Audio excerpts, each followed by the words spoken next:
अमचन music की शानदार प्रस्तुति। प्यार के लिए बचपन से किया हमरा भुला देले, धन दिलियो दौलत दिलियो तब हो हमरा कना देले। एक प्यार पावे के खातिर हमरा तू सजा देले, छोड़ के गेलही तू चैन से नहीं रभी, जब याद आवेगे तोरा मिले तू अभी जो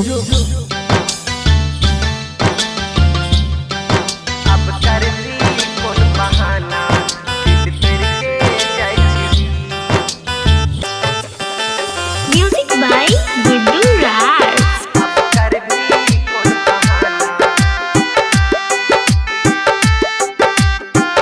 खुशी रिकॉर्डिंग स्टूडियो बलुआहा।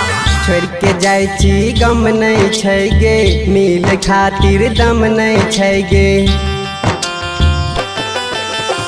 छोड़ के जाय छी गम नहीं छै गे, मिल खातिर दम नहीं छै गे। हम तो हर दीवाना हमरा छोड़ के जाय छी, हम तो हर दीवाना हमरा छोड़ के जाय छी। अब कर भी कौन बहाना दिल तोड़ के जाय छी, अब कर भी कौन बहाना दिल तोड़ के जाय छी गे। अब कर भी कौन बहाना दिल तोड़ के जाय छी,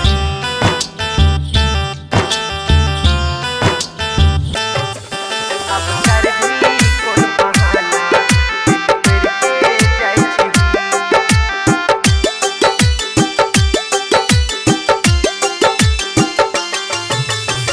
हमरा छोड़ के कैले तू दोसर कोई पसंद गे, हम न जानत रहिए कर में एते तंग गे।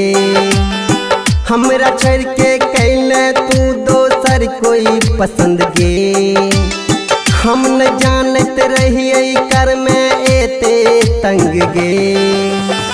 दुश्मन छै जबाना भंडा फोड़ के जाय छी, दुश्मन छै जबाना भंडा फोड़ के जाय छी।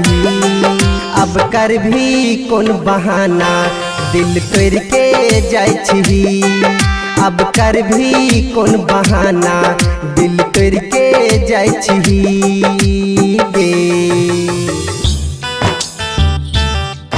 अब कर भी कौन बहाना दिल तोड़ के जाय छी,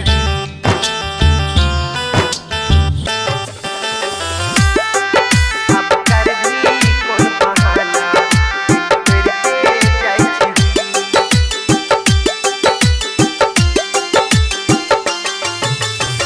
एते जल्दी बदल गेले तू के नारान गे, ललित कहै छौ देने जो एगो निशान गे। एते जल्दी बदल गेले तू के नारान गे, ललित कहै छौ देने जो एगो निशान गे।